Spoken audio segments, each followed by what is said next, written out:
that's where it gets even more complicated, because there's something called the Saros cycle, which is a pattern of successive solar eclipses. One cycle takes between 12 and 1500 years to spiral from the North Pole to the South. And in each Saros cycle is about 70 or so eclipses. This time I'd like to offer some challenges to you remaining few that are desperately clinging to this dying fad to derive some semblance of self-worth. Let's call them 10 challenges for flat earthers. The side handle meant to be operated by a person. It turns a main gear which represents the solar year.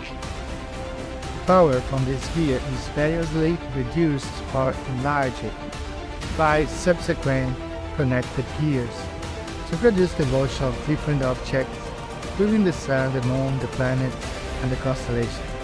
This mechanism it's an instrument of mathematical astronomy. It's intensely rich in mathematics. It's not complicated mathematics, it's simple arithmetic, and it's simple geometry put together in an absolutely beautiful way. This new ped brings together many ideas from the past, but it puts them forwards in a synthesis which shows an absolutely dazzling display of the ancient Greek cosmos, how they saw the planets, the moon, and the sun.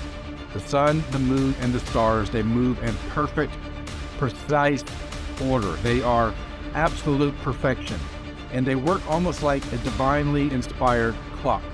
In today's modern culture, only those who have been indoctrinated, programmed by the controller's bogus education system are respected, even though they are in deepmost illusion. The ancient men of knowledge were far more advanced than are the illusioned teachers of today.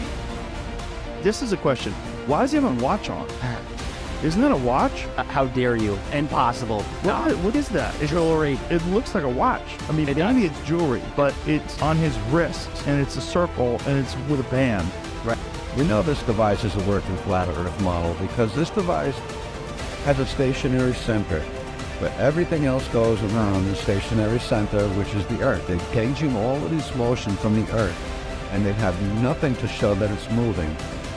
Kepler discovered a couple of hundred years ago about the elliptical movements of the luminaries. He also mentioned that the universe is a giant clock. It's a mechanism. He knows what he means. That's why he could predict or discover these motions. People think of the ancient as immature or primitive because they believed in a geocentric stationary Earth.